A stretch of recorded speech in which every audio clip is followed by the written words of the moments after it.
ഇന്ന് നമ്മൾ ഡിസ്കസ് ചെയ്യാൻ പോകുന്ന ടോപ്പിക് കോമൺ ടെക്നിക്കൽ ഡോക്യുമെന്റ് എന്ന് പറയുന്ന ഒരു ടോപ്പിക്കാണ്. Seventh semester BPharm industrial pharmacy unit 4 വരുന്ന ഒരു ഇമ്പോർട്ടന്റ് ആയിട്ടുള്ള ടോപ്പിക്കാണ്. അത് ക്വസ്റ്റ്യനും കൂടി അതിന്റെ ഇമ്പോർട്ടൻസ് കൂടി നിങ്ങൾക്ക് മനസ്സിലാവുന്ന സമയത്ത് ക്വസ്റ്റ്യൻ എന്താണ് അതിന്റെ ഇമ്പോർട്ടൻസ് എന്നുള്ളതും കൂടി നിങ്ങൾ നോക്കുക. കുറെ അധികം തവണ ചോദിച്ചിട്ടുള്ള ഒരു ക്വസ്റ്റ്യൻ ആണ്. 5 മാർക്കിനും 2 മാർക്കിനും ചോദിച്ചിട്ടുള്ള ക്വസ്റ്റ്യൻ ആണ്. Explain detail about the common technical document and difference between CTD and eCTD, structure of CTD, what is CTD, module 3 of CTD, list out different modules of CTD. ഇങ്ങനെയാണ് ഇതിന്റെ ക്വസ്റ്റ്യൻസ് വരുന്നത്. Okay, so this is the learning objective. After the session you will able to understand, describe and write about the structure and modules of common technical documents. So we can start with the definition of common technical document. We can define common technical document as an harmonized format which consists of a set of specification for dossier. Dossier is nothing but a set of documents. എന്തൊക്കെ ഡോക്യുമെന്റ്സുകളാണ് കൊടുക്കേണ്ടത്? For the registration of medicine, for the submission of regulatory information to the drug regulatory authority of multiple region. അപ്പൊ ഈ ഒരു CTD-ന്റെ importance വരുന്നത് തന്നെ ഒരു drug discovery കഴിഞ്ഞ് ആ ഡ്രഗ് 2-ൽ കൂടുതൽ അല്ലെങ്കിൽ 1-ൽ കൂടുതൽ കൺട്രീസിൽ നമ്മൾ അതിന്റെ റെഗുലേറ്ററി റിക്വയർമെന്റ് ബൈപ്പാസ് ചെയ്യാൻ ശ്രമിക്കുകയാണെങ്കിൽ അവിടെ ICH ഗൈഡ് ലൈൻസ് പ്രകാരം ഉണ്ടാക്കിയിട്ടുള്ള ഒരു ഹാർമോണൈസ്ഡ് ഫോർമാറ്റിലാണ് നമ്മൾ അത് സബ്മിറ്റ് ചെയ്യേണ്ടത്. ആ ഒരു ഫോർമാറ്റിനാണ് പറയുന്നത് കോമൺ ടെക്നിക്കൽ ഡോക്യുമെന്റ് എന്ന് പറയുന്നത്. So who is developing this CTD അല്ലെങ്കിൽ common technical document? ICH, International Conference on Harmonization of Technical Requirements for Registration of Pharmaceuticals for Human Use എന്ന് പറയുന്ന ICH എന്ന് പറയുന്ന ഒരു group of regulatory authority as well as pharma industry കമ്പനീസുകളും കൂടിയുള്ള ഒരു organisation ആണ് ഈ ICH എന്ന് പറയുന്നത്. സോ അവർ ഡെവലപ്പ് ചെയ്തിട്ടുള്ളതാണ്, which is now accepted in the different region including European Union, Japan, Canada and many other countries. Okay. So this is the importance of common technical document as per the US FDA or even CDSCO. This is mandatory for the submission of new drug application, generic drug application, biological license application and marketing authorization application to authorize the drugs in US as well as Japan as well as Europe. അവരുടെ respective ആയിട്ടുള്ള regulatory അതോറിറ്റീസിലോട്ടും നമ്മൾ കൊടുക്കേണ്ട A set of document അല്ലെങ്കിൽ set of specification four ഡോസിയറിനെ പറയുന്ന പേരാണ് common technical document എന്ന് പറയുന്നത്. Okay, what is the objective of this common technical document? First one is to harmonize the submission format across the international regulatory agency. So ഒരു multinational company ഒക്കെ ആണെന്നുണ്ടെങ്കിൽ അവർക്ക് അവരുടെ product ചിലപ്പോൾ US-ൽ മാർക്കറ്റ് ചെയ്യേണ്ടി വരും, ഇന്ത്യയിൽ മാർക്കറ്റ് ചെയ്യുന്നത്, അതുപോലെ ഡിഫറെന്റ് കൺട്രീസിലോട്ട് ഒരുമിച്ച് മാർക്കറ്റ് ചെയ്യേണ്ടി വരും. അങ്ങനെ മാർക്കറ്റ് ചെയ്യുന്ന സമയത്ത് ഈ ഒരേ പ്രൊസീജിയർ, ന്യൂ ഡ്രഗ് അപ്ലിക്കേഷൻ എന്ന് പറയുന്ന പ്രൊസീജിയർ എല്ലാ സ്ഥലത്തും ഹാർമോണൈസ് ചെയ്ത് വെച്ച് കഴിഞ്ഞാൽ ഈ പറയുന്ന സാധനം രണ്ടാമതും അപ്ലൈ ചെയ്യേണ്ട ഒരു അവസ്ഥ അല്ലെങ്കിൽ രണ്ടാമതും ഈ ഡോക്യുമെന്റ് ഉണ്ടാക്കേണ്ട ഒരു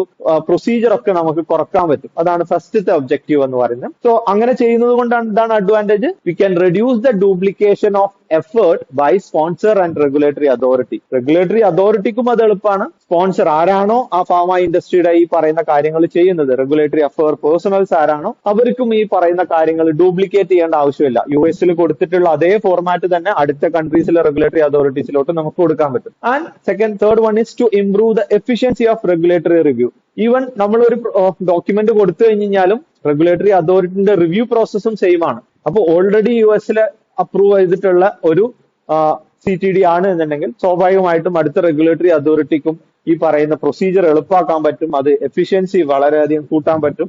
and to streamline the drug approval process globally. എല്ലാ കൺട്രീസിലും ഒരുമിച്ച് ഈ പറയുന്ന പ്രൊസീജിയർ ഒരു അറ്റ് എ ടൈം തന്നെ നമുക്ക് പ്രൊസീഡ് ചെയ്യാൻ പറ്റും. US-ൽ റെഗുലേറ്ററി റിക്വയർമെന്റ് നടക്കുന്ന അതേ സമയത്ത് തന്നെ അടുത്ത കൺട്രീസിലോട്ടും യൂറോപ്യൻ യൂണിയൻ അല്ലെങ്കിൽ EMA-ലും ഈ പറയുന്ന പ്രൊസീജിയർ നമുക്ക് സ്ട്രീം ലൈൻ ചെയ്യാൻ പറ്റും. Now coming to the important part of the CTD, ഇതാണ് ക്വസ്റ്റ്യൻ ചോദിച്ചു കണ്ടിട്ടുള്ളത്. സ്ട്രക്ചർ ഓഫ് CTD എന്നുള്ളതാണ് ഇമ്പോർട്ടന്റ് ആയിട്ടുള്ള സാധനം. സോ ഈ സ്ട്രക്ചറിനെ നമ്മൾ 5 മൊഡ്യൂളുകളായിട്ടാണ് ഡിവൈഡ് ചെയ്തിട്ടുള്ളത്. മൊഡ്യൂൾ 1, 2, 3, 4, 5.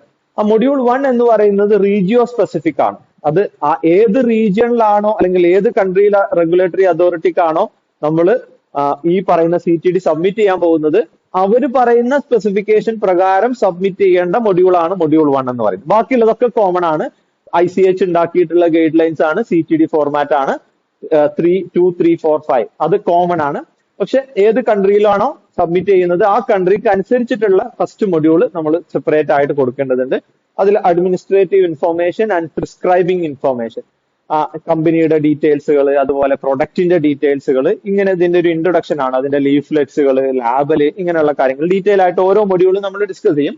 മൊഡ്യൂൾ 2 വരുന്ന സമയത്ത് മൊഡ്യൂൾ 3, 4, 5 പറയുന്ന കാര്യത്തിന്റെ ഓവർവ്യൂ ആൻഡ് സമ്മറി ആണ്. Okay, quality, non clinical report, clinical report, ഈ പറയുന്ന കാര്യങ്ങളുടെ ഓവർവ്യൂ, അതിന്റെ ഒരു ഷോർട്ട് ഫോം ആണ് മൊഡ്യൂൾ 2 എന്ന് പറയുന്നത്. മൊഡ്യൂൾ 2 നോക്കിക്കഴിഞ്ഞ് കഴിഞ്ഞാൽ തന്നെ നമുക്ക് മനസ്സിലാവും ഈ പറയുന്ന സാധനം എന്ത് പർപ്പസിനാണ് കൊടുക്കുന്നത്, എന്താണ് ഇതിന്റെ എഫിഷ്യൻസി, എന്താണ് ഇതിന്റെ സേഫ്റ്റി, എന്താണ് അതിന്റെ ക്വാളിറ്റി, ഈ പറയുന്ന ഡാറ്റകളൊക്കെ ഈ ഓവർവ്യൂ മൊഡ്യൂൾ 2 നോക്കുന്ന സമയത്ത് തന്നെ നമുക്ക് ക്ലിയർ ആവും. മൊഡ്യൂൾ 3 വരുന്ന സമയത്ത് ഫാർമസ്യൂട്ടിക്കൽ പ്രൊഡക്റ്റ് ആവാം, അല്ലെങ്കിൽ ഫാർമസ്യൂട്ടിക്കൽ സബ്സ്റ്റൻസ് ആവാം, അതായത് ആക്റ്റീവ് ഫാർമസ്യൂട്ടിക്കൽ ഇൻഗ്രീഡിയന്റ് ആവാം, അല്ലെങ്കിൽ ആ ആക്റ്റീവ് ഫാർമസ്യൂട്ടിക്കൽ ഇൻഗ്രീഡിയന്റ് വഴി പ്രൊഡ്യൂസ് ചെയ്തിട്ടുള്ള ഏതെങ്കിലും ഒരു ഡോസേജ് ഫോം ആവാം. അതിന്റെ ക്വാളിറ്റി ഡാറ്റയാണ് ഫാർമസ്യൂട്ടിക്കൽ ഡോക്യുമെന്റേഷൻ ഡാറ്റ എന്ന് പറയും. അതിന്റെ സബ്സ്റ്റൻസ് ആണെങ്കിൽ അതിന്റെ ക്യാരക്ടറൈസേഷൻ മുതൽ, അതിന്റെ അസേ മുതൽ, അങ്ങനെയുള്ള അതിന്റെ സ്റ്റാൻഡേർഡിന്റെ ക്രൈറ്റീരിയ, പ്രൊഡക്റ്റ് ആണെന്നുണ്ടെങ്കിൽ ആ ഇൻഡിവിജ്വൽ ഡോസേജ് ഫോമിന്റെ ഇവാലുവേഷൻ ക്രൈറ്റീരിയാസ്, ഇങ്ങനെയുള്ള സാധനങ്ങളാണ്. മൊഡ്യൂൾ 4 വരുന്ന സമയത്ത് നോൺ ക്ലിനിക്കൽ റിപ്പോർട്ടാണ്, അല്ലെങ്കിൽ അനിമൽ സ്റ്റഡി ഡാറ്റ ആണ്. അത് CTD ഫോർമാറ്റിൽ തന്നെയാണ് സബ്മിറ്റ് ചെയ്യുന്നത്. ആൻഡ് മൊഡ്യൂൾ 5 വരുന്ന സമയത്ത് ക്ലിനിക്കൽ ട്രയൽ ഡാറ്റ, അല്ലെങ്കിൽ clinical study data. Okay, so these is the structure of CTD. ഇതാണ് സ്ഥിരമായിട്ട് ക്വസ്റ്റ്യൻ ചോദിച്ചു കണ്ടിട്ടുള്ളത്. സോ നമ്മൾ ഈ സ്ട്രക്ചറിനെ നമ്മളൊന്ന് നോക്കുന്ന സമയത്ത് ഈ ഇതൊരു ട്രയാങ്കിൾ ആയിട്ടൊക്കെ നമുക്ക് അറേഞ്ച് ചെയ്യാം. അതിന്റെ ഏറ്റവും ബേസ് എന്ന് പറയുന്നത് മൊഡ്യൂള് 3, 4, 5 ആണ്. ഇതിനെ ബേസ് ചെയ്തിട്ട് മാത്രമാണ് മുകളിലുള്ള ഡാറ്റ തരുന്നത്. ഇത് ഇല്ലാതെ ഈ ഡാറ്റ നമുക്ക് ഉണ്ടാക്കാൻ പറ്റില്ല എന്നുള്ളതുകൊണ്ടാണ് ട്രയാങ്കിളിന്റെ ബേസ് എന്ന് പറയുന്നത്. അതില്ലാതെ ബാക്കിയുള്ള സാധനം ഉണ്ടാവില്ല എന്നുള്ളത് കൊണ്ടാണ് ഇപ്പൊ module 3 quality data, module 4 non clinical study report, module 5 clinical study report, അതിന്റെ സമ്മറി മൊഡ്യൂൾ 2 ആരാണോ ഇത് സബ്മിറ്റ് ചെയ്യുന്നത് അവരുടെ ഡാറ്റ മൊഡ്യൂൾ 1. ഇതാണ് ഇതിന്റെ സ്ട്രക്ചർ എന്ന് പറയുന്ന ഓവറോൾ ഓർഗനൈസേഷൻ എന്ന് പറയുന്നത്. Now coming to module 1. ഓരോ മൊഡ്യൂളുകളും നമ്മൾ ക്വസ്റ്റ്യൻ ആയിട്ട് 2 മാർക്ക് ക്വസ്റ്റ്യൻ ആയിട്ട് മൊഡ്യൂൾ 3 ഒക്കെ ചോദിച്ചിട്ടുണ്ട്. അതുപോലെ ഏത് മൊഡ്യൂൾ വേണമെങ്കിലും ചോദിക്കാനുള്ള ചാൻസ് ഉണ്ട്. സോ മൊഡ്യൂൾ 1 ഓൾറെഡി പറഞ്ഞു, administrative information and prescribing information ആണ്. അപ്പോൾ ആരാണോ ഈ പറയുന്ന റിസർച്ച് നടത്തിയിട്ടുള്ളത്, ആരാണോ ഈ പറയുന്ന അപ്രൂവലിന് പോകുന്നത്, അവരുടെ ഡാറ്റ കൊടുക്കുന്ന ഏരിയ ആണ്. Information specific to the region ആണ്. എന്ത് ഡാറ്റയാണ് വേണ്ടത് എന്നുള്ളത് റെസ്പെക്റ്റീവ് റെഗുലേറ്ററി അതോറിറ്റി സ്പെസിഫൈ ചെയ്തിട്ടുണ്ടാവും. എങ്ങനെയാണ് തരേണ്ടതെന്നുള്ളത് ആ ഫോർമാറ്റിൽ തന്നെ കൊടുക്കേണ്ടതുണ്ട്. ഇനി അത് ഈ CTD രൂപത്തിലാണെങ്കിൽ, അല്ലെങ്കിൽ ഇലക്ട്രോണിക് CTD രൂപത്തിലാണെന്നുണ്ടെങ്കിൽ അവരുടെ റീജിയണൽ ആയിട്ടുള്ള 2-3 അഡീഷണൽ ഫയൽസ് കൂടി നമുക്ക് അപ്ലോഡ് ചെയ്യേണ്ടി വരും. 3 അഡീഷണൽ XML ഫയൽ നമുക്ക് ചെയ്യേണ്ടതുണ്ട്. അതുപോലെ തന്നെ ഈ പറയുന്ന സാധനത്തിലോട്ടാണെങ്കിൽ മെറ്റാ ഇൻഫർമേഷൻ, അപ്ലിക്കന്റ്, അതുപോലെ പ്രൊഡക്റ്റ്, സബ്മിഷൻ ഡേറ്റ്, ഇങ്ങനെയുള്ള സാധനങ്ങളൊക്കെ നമുക്ക് ഈ CTD ആണെങ്കിൽ അത് ഡയറക്റ്റ് ആയിട്ട് ലിങ്ക് ചെയ്യേണ്ടതുണ്ട്. അതായത് നമ്മൾ സാധാരണ നെറ്റിലൊക്കെ കാണുന്ന ബ്ലൂ കളറിലുള്ള ലിങ്കിൽ ക്ലിക്ക് ചെയ്യുന്ന സമയത്ത് അടുത്ത പേജിലോട്ട് നാവിഗേറ്റ് ചെയ്യും. ഇതുപോലെ നമുക്ക് ഓരോ ഡാറ്റനെയും അറേഞ്ച് ചെയ്തിട്ട് അതാത് ഡാറ്റ കാണണമെന്നുണ്ടെങ്കിൽ ആ ലിങ്കിൽ ക്ലിക്ക് ചെയ്ത് കഴിഞ്ഞാൽ എക്സാക്ട് ഡാറ്റ, മെറ്റാ ഡാറ്റ കാണുന്ന രീതിയിൽ അറേഞ്ച് ചെയ്യേണ്ടതുണ്ട്. Okay, what is the content of module 1? നമ്മൾ അതിന്റെ ഡീറ്റെയിലോട്ടൊന്നും പോകുന്നില്ല. നിർബന്ധമായിട്ടും വേണ്ട എന്തൊക്കെ ഡാറ്റയാണ് ഉള്ളത് എന്നുള്ളതാണ് പറയുന്നത്. ആദ്യം തന്നെ content, table of content of module 1. Module 1 പറയാൻ പോകുന്ന കാര്യങ്ങൾ പേജ് നമ്പർ അനുസരിച്ച്, അതല്ല ഈ CTD ആണെങ്കിൽ ഹൈപ്പർ ലിങ്ക് കൊടുത്തിട്ട് ടാബിൾ ഓഫ് കണ്ടന്റിൽ പറയുന്ന സാധനം ക്ലിക്ക് ചെയ്യുന്ന സമയത്ത് ആ പേജിലോട്ട് നാവിഗേറ്റ് ചെയ്യുന്ന രീതിയിൽ. നോ അപ്ലിക്കേഷൻ ഫോം, ഏതാണോ ഏത് കൺട്രിയിലോട്ടാണോ കൊടുക്കുന്നത് അവിടെ ഏത് അപ്ലിക്കേഷൻ ഫോം നമ്പറിലാണോ അപ്ലൈ ചെയ്യേണ്ടത് ആ ഒരു അപ്ലിക്കേഷൻ ഫോം വേണം. കവറിംഗ് ലെറ്റർ, ആരാണോ സ്പോൺസർ ആ സ്പോൺസർ കൊടുക്കുന്ന ഇന്ന പർപ്പസിന് വേണ്ടിയിട്ട് ഇന്ന സാധനങ്ങളൊക്കെ അറ്റാച്ച് ചെയ്തിട്ടുള്ള ഒരു അപ്ലിക്കേഷൻ ആണ് ഇത് എന്ന് പറയുന്ന ഒരു കവറിംഗ് ലെറ്റർ. നമ്മൾ സാധാരണ എന്ത് സർട്ടിഫിക്കറ്റ് ഒക്കെ അയക്കുന്ന സമയത്തൊക്കെ നമ്മൾ വെക്കുന്ന സാധനമാണ് കവറിംഗ് ലെറ്റർ എന്ന് പറയുന്നത്. ആർക്കാണോ അയക്കുന്നത് അയാൾക്ക് അഡ്രസ് ചെയ്തിട്ട് ഇന്ന പർപ്പസിന് വേണ്ടിയിട്ട് ഇന്ന ഡോക്യുമെന്റ്സുകൾ ഞാൻ സെൻഡ് ചെയ്യുന്നു എന്ന് പറയുന്ന സാധനമാണ് കവറിംഗ് ലെറ്റർ എന്ന് പറയുന്നത്.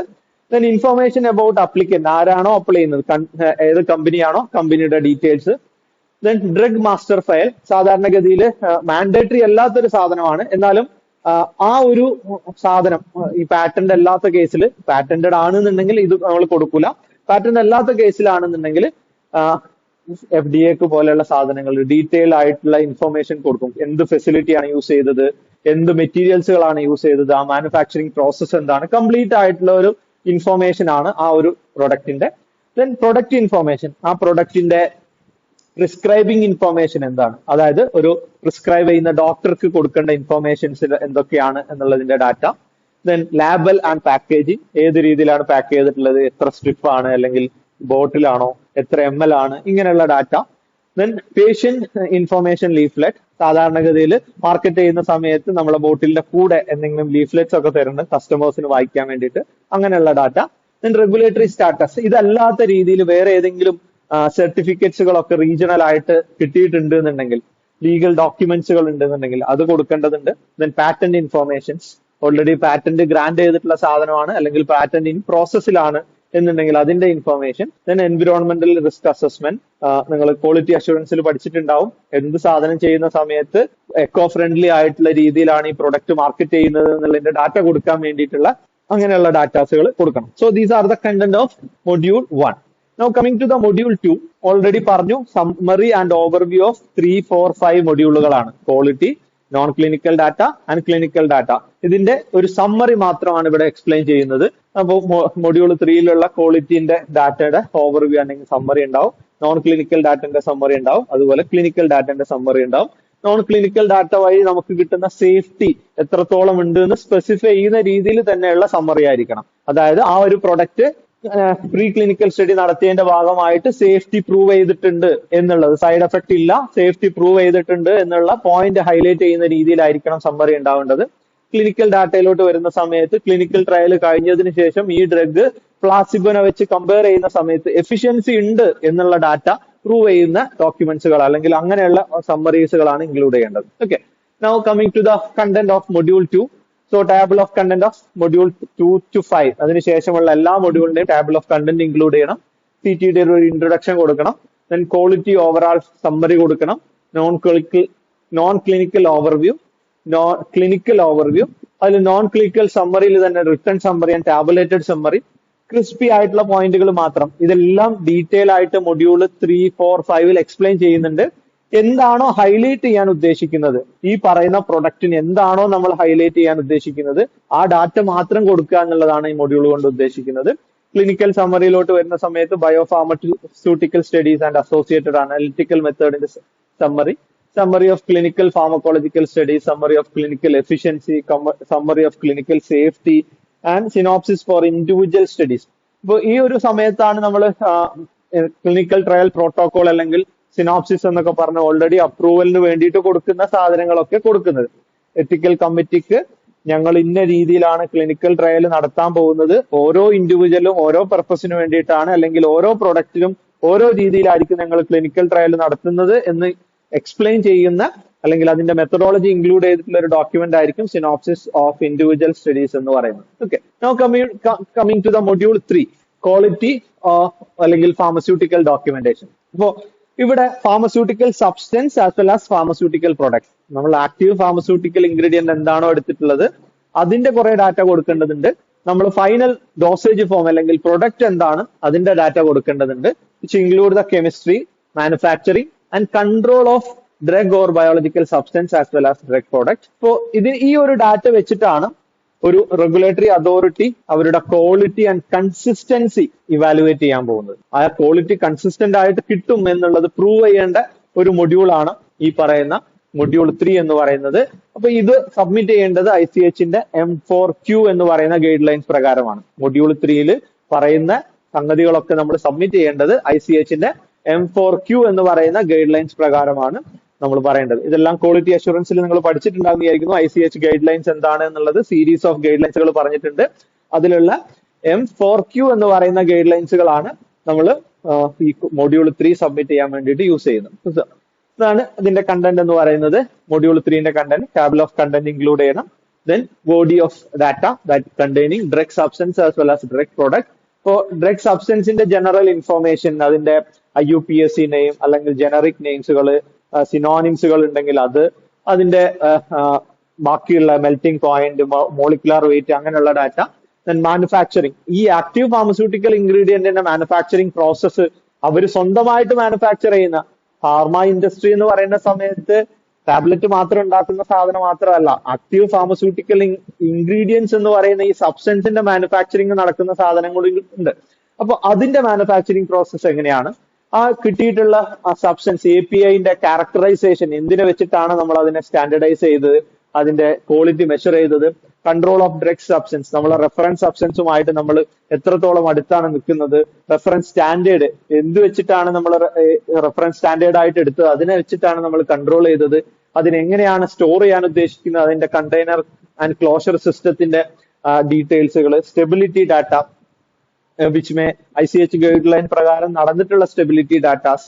ദെൻ ഡ്രഗ് പ്രൊഡക്റ്റിലോട്ട് വരുന്ന സമയത്ത് ഡോസേജ് ഫോം ആണെങ്കിൽ അതിന്റെ ഡിസ്ക്രിപ്ഷൻ ആൻഡ് കോമ്പോസിഷൻ, ടാബ്ലറ്റ് ആണെങ്കിൽ എത്ര mg ടാബ്ലറ്റ്, അതിലുള്ള കോമ്പോസിഷൻ എന്താണ്, API ഏതൊക്കെയാണ് യൂസ് ചെയ്തിട്ടുള്ളത്, അതിലുള്ള എക്സിപ്പിയൻസ് ഏതൊക്കെയാണ് യൂസ് ചെയ്തിട്ടുള്ളത്, ദെൻ അതിന്റെ ഫാർമസ്യൂട്ടിക്കൽ ഡെവലപ്മെന്റ് ഏത് മെത്തേഡിലാണ് ഈ പറയുന്ന പ്രോസസ്സ് നടന്നിട്ടുള്ളത്. ടാബ്ലറ്റ് ആണെങ്കിൽ we have different method for wet granulation, dry granulation എന്നൊക്കെ പറഞ്ഞ് ഡിഫറെന്റ് മെത്തേഡ്സുകൾ ഉണ്ട്. അപ്പോൾ എങ്ങനെയാണ് അതിന്റെ ഫാർമസ്യൂട്ടിക്കൽ ഡെവലപ്മെന്റ്, അതിന്റെ മാനുഫാക്ചറിങ് പ്രോസസ്സ്, നമ്മൾ പൈലറ്റ് പ്ലാൻ സ്കെയിലപ്പ് ഒക്കെ നടത്തിയിട്ട് എത്ര അതിലുള്ള ക്രിട്ടിക്കൽ പാരാമീറ്റേഴ്സുകൾ ഏതൊക്കെയാണെന്ന് മെഷർ ചെയ്തിട്ട് അങ്ങനെയുള്ള ഡാറ്റാസുകൾ, then control of excipients, control of drug product, reference standard and material, containers closures and stability data and the available references, literature references for the above, അതും കൂടി ഇതിൽ ഇൻക്ലൂഡ് ചെയ്യേണ്ടതുണ്ട്. So that is a content of module 3. Now coming to the module 4, non clinical report ആണ്, അല്ലെങ്കിൽ pharmacological അല്ലെങ്കിൽ toxicological report ആണ്. Safety prove ചെയ്യാൻ വേണ്ടിയിട്ടാണ് നമ്മൾ ആദ്യം തന്നെ നോൺ ക്ലിനിക്കൽ ട്രയലുകളൊക്കെ നടത്തുക, അല്ലെങ്കിൽ അനിമൽ സ്റ്റഡീസുകളൊക്കെ നടത്തുക. അപ്പോൾ നോൺ ക്ലിനിക്കൽ ആയിട്ടുള്ള അതിന്റെ pharmacological, pharmacokinetic and toxicological data ഇത് യൂഷ്വലി നമ്മൾ സബ്മിറ്റ് ചെയ്യാം. നമ്മളൊരു റിസർച്ച് നടത്തി ആ റിസർച്ച് പബ്ലിക്കേഷൻ ആയിട്ടാണ്. അപ്പോൾ സ്റ്റഡി റിപ്പോർട്ട് ആയിട്ടോ അല്ലെങ്കിൽ ഏതെങ്കിലും ജേർണലിൽ പബ്ലിഷ് ചെയ്തിട്ടുള്ള പബ്ലിക്കേഷൻ റിസൾട്ട് ഒക്കെ ആയിട്ടാണ് ഈ പറയുന്ന ഡാറ്റാസ് നമ്മൾ കൊടുക്കുക. അതും നടത്തേണ്ടത് ICHന്റെ M4S എന്ന് പറയുന്ന ഗൈഡ് ലൈൻസ് പ്രകാരമാണ്. ഇതും എന്തിനാണ് കൊടുക്കുന്നത്, we have to ensure the biological safety before starting the clinical trial. Okay, ഇതൊക്കെ ഓൾറെഡി കഴിഞ്ഞിട്ടുണ്ടാവും ചിലപ്പോൾ. ഡിപ്പെൻഡിങ് ഓൺ ദ ഏതാണോ ഏത് അപ്ലിക്കേഷന് വേണ്ടിയിട്ടാണോ CTD കൊടുക്കുന്നത് അതിനനുസരിച്ച് റെലവെന്റ് ആയിട്ടുള്ള കാര്യങ്ങളായിരിക്കും ഉണ്ടാവുക. Ensure the biological safety of the drug before the clinical trial. Now this is the content of module 4. So table of content of module 4, then study report of pharmacological, അതിലെ primary pharmacodynamics, primary ആയിട്ടുള്ള mechanism of action എന്താണ്, secondary ഫാർമക്കോഡൈനാമിക്, ഈ mechanism of action അല്ലാതെ ഇത് വേറെ ഏതെങ്കിലും റിസപ്റ്റേഴ്സിലോ വേറെ ഏതെങ്കിലും എൻസൈംസിനെ ഇൻഹിബിറ്റ് ചെയ്യുന്നോ അങ്ങനെ എന്തെങ്കിലും ആക്ഷൻസുകൾ ഉണ്ടോ എന്നുള്ളത്.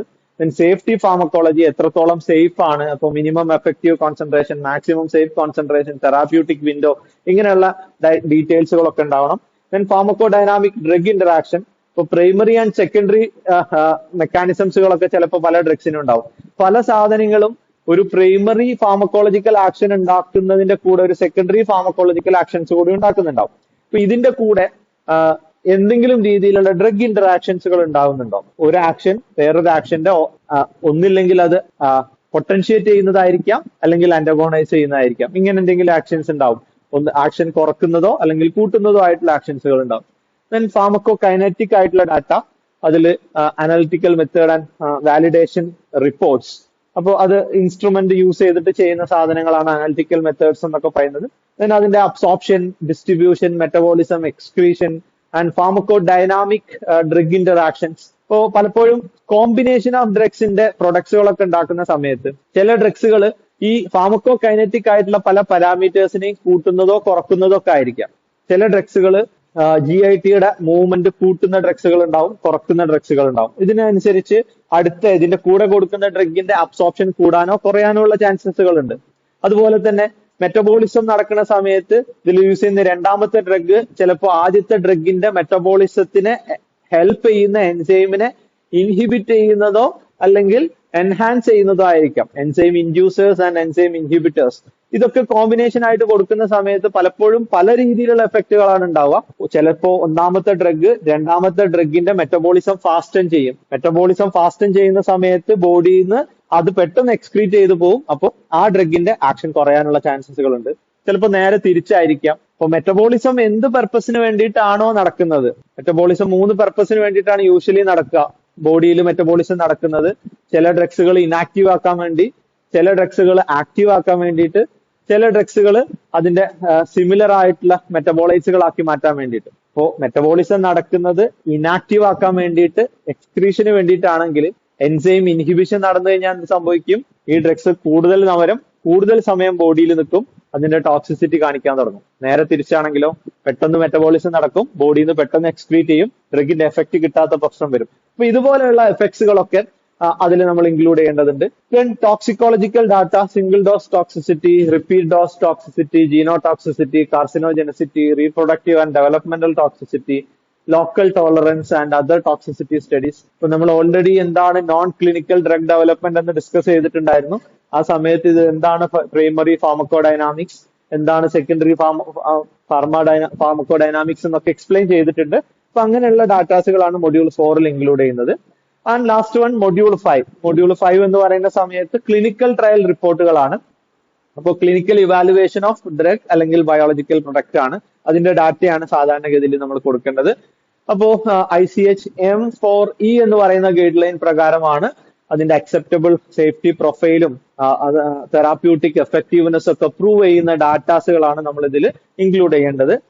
So to include clinical pharmacological study, clinical efficiency and safety trial, clinical trial protocol and statistical analysis, risk benefit assessment and post-marketing safety data. So this is the content of module 5, table of content of module 5. Tabular listing all clinical studies. അപ്പോൾ ഒരു list ആദ്യം തന്നെ കൊടുക്കണം, എത്ര clinical trial നടത്തിയിട്ടുണ്ട് എന്നുള്ളത്. Then clinical study report which include biopharmaceutic study and associated analytical method, bioavailability study, bioequivalence studies, then in vitro in vivo correlation study. അപ്പൊ നമ്മൾ ഡിസൊല്യൂഷൻ സ്റ്റഡി ഒക്കെ നമ്മൾ സെപ്പറേറ്റ് ആയിട്ട് ടാബ്ലറ്റിന്റെ ഒക്കെ ഡിസൊല്യൂഷൻ സ്റ്റഡി ഇൻവിട്രോ ആയിട്ട് നടത്തും, ഡിസൊല്യൂഷൻ അപ്പാരറ്റസ് യൂസ് ചെയ്തിട്ട്. അതിന്റെ കൂടെ തന്നെ ക്ലിനിക്കൽ ട്രയൽ വഴി അതിന്റെ ഡിസൊല്യൂഷൻ സ്റ്റഡീസ് നടത്തുന്നുണ്ട്. അത്രത്തോളം ബ്ലഡിലോട്ട് അബ്സോർബ് ചെയ്തിട്ടുണ്ട് എന്നുള്ളത് plasma concentration versus time graph ഒക്കെ നോക്കിയിട്ട് നമ്മൾ മെഷർ ചെയ്യുന്നുണ്ട്. അപ്പൊ ഈ കിട്ടുന്ന രണ്ട് ഡാറ്റയും കോറിലേറ്റ് ചെയ്യുന്നുണ്ടോ എന്നുള്ളത്.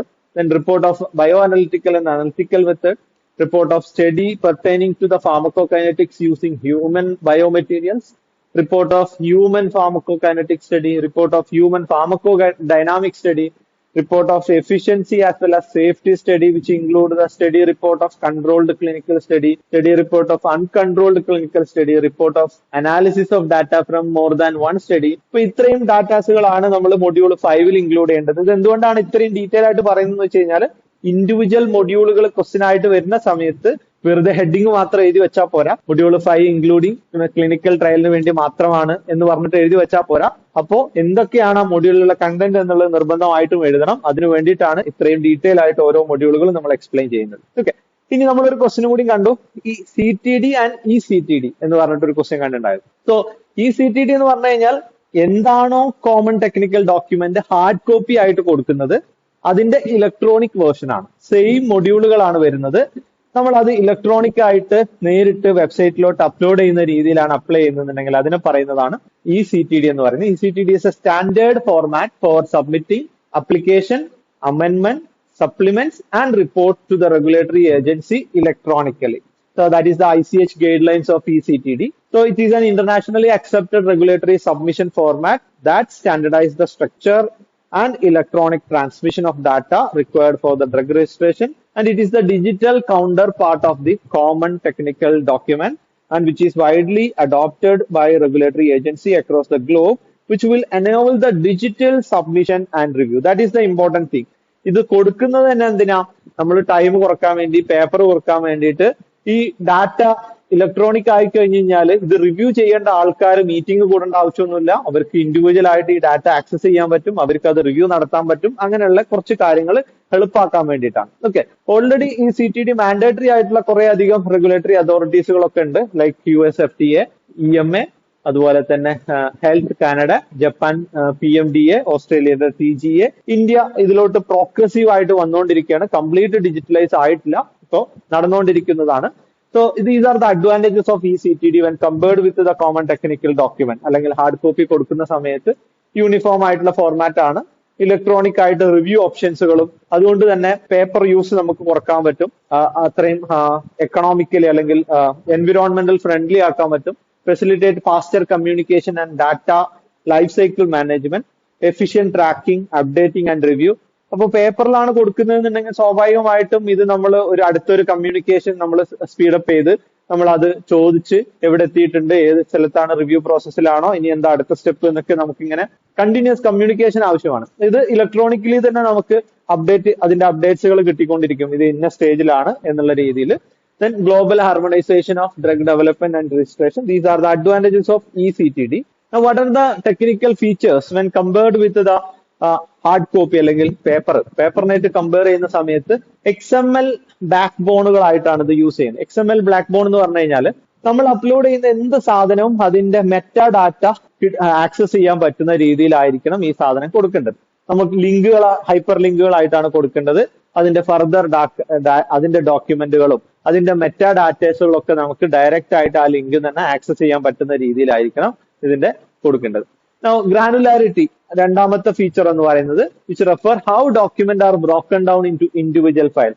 ഓരോരോ ഫയലുകളും നമ്മൾ സെപ്പറേറ്റ് ഫയലുകളായിട്ട് തന്നെയാണ് അപ്ലോഡ് ചെയ്ത് വെച്ചിട്ടുള്ളത്. ഏത് ഫയലാണോ ആവശ്യമുള്ളത് അപ്പൊ XML ബാക്ക് ബോണിൽ പോയിട്ട് നമ്മൾ ഹൈപ്പർ ലിങ്കിൽ ക്ലിക്ക് ചെയ്യുന്ന സമയത്ത് നമുക്ക് വേണ്ട ഡാറ്റ അതിന്ന് ഓപ്പൺ ചെയ്യാൻ പറ്റും. Life cycle management, track modification through the replace, delete and up function. Then folder structure, നമുക്കുള്ള ഡാറ്റാസുകളൊക്കെ ഫോൾഡർ വൈസ് ആയിട്ട് സ്റ്റാൻഡർഡൈസ്ഡ് ഹൈറാർക്കി രൂപത്തിൽ നമുക്ക് അതിനെ അറേഞ്ച് ചെയ്യാൻ പറ്റും. ഓക്കെ, ഇനി there are some softwares which is used for eCTD. Document വാലിഡേഷന് വേണ്ടിയിട്ട് eCTD validator, metadata tagging softwares, XML creation software അല്ലെങ്കിൽ സബ്മിഷൻ പാക്കേജിംഗ് ബിൽഡിംഗ് സോഫ്റ്റ്വെയർസ്, ഇങ്ങനെയുള്ള സോഫ്റ്റ്വെയറുകളൊക്കെ യൂസ് ചെയ്തിട്ടാണ് eCTD സബ്മിറ്റ് ചെയ്യുന്നത്. ഇനി ഇന്ത്യയിലോട്ട് വരുന്ന സമയത്ത് നമ്മൾ ഇന്ത്യയിലുള്ള ഫാർമസ്യൂട്ടിക്കൽ റിക്വയർമെന്റ് ആണ് യൂണിറ്റ് 4 ഡിസ്കസ് ചെയ്തുകൊണ്ടിരിക്കുന്നത്. അപ്പോൾ CDSCO ഓൾറെഡി ന്യൂ ഡ്രഗ് അപ്ലിക്കേഷനും ബയോളജിക്കൽ പ്രൊഡക്റ്റിനും ക്ലിനിക്കൽ ട്രയലിനും eCTD പ്രൊമോട്ട് ചെയ്യുന്നുണ്ട്. അതുവഴിയാണ് നടത്തിക്കൊണ്ടിരിക്കുന്നത്. സുഗം പോർട്ടൽ എന്ന് പറയുന്ന പോർട്ടൽ വഴിയാണ് ഈ പറയുന്ന പ്രൊസീജിയേഴ്സുകളൊക്കെ നടന്നുകൊണ്ടിരിക്കുന്നത്. നമുക്ക് അതിൽ ഡിജിറ്റൽ ആയിട്ട് ഫയലുകൾ അപ്ലോഡ് ചെയ്യാനും CTD ഫോർമാറ്റിൽ തന്നെ ഈ പറയുന്ന പ്രോസസ്സുകളൊക്കെ ചെയ്യാനൊക്കെ ഉള്ള ആക്സസിബിലിറ്റി നമുക്കുണ്ട്. Okay, so that's all about the common technical document as well as electronic common technical documents. അപ്പൊ ഇതാണ് ഡിഫറെന്റ് ക്വസ്റ്റ്യൻസ് കണ്ടിട്ടുള്ളത്. 5 മാർക്കിനും 2 മാർക്കിനുമായിട്ടാണ് ചോദിച്ചിട്ടുള്ളത്. അപ്പൊ ഇതില് ഈച്ച് മൊഡ്യൂളുകൾ ചിലപ്പോൾ പേരെടുത്ത് ചോദിക്കാം, ലൈക്ക് മൊഡ്യൂൾ 3 ഓഫ് CTD എന്നൊക്കെ ചോദിക്കുന്ന പോലെ 4 2 1 ഒക്കെ ചോദിക്കാം. അതുപോലെ സ്ട്രക്ചർ ഓഫ് CTD ജനറൽ ആയിട്ട് ചോദിക്കാം, ഡീറ്റെയിൽ ആയിട്ട് 5 മാർക്കിന്. അതുപോലെ CTDയും eCTDയും തമ്മിലുള്ള ഡിഫറൻസുകളൊക്കെ ചോദിക്കാം. These are some of the references for the common technical documents. So that's all about the common technical document. Thank you.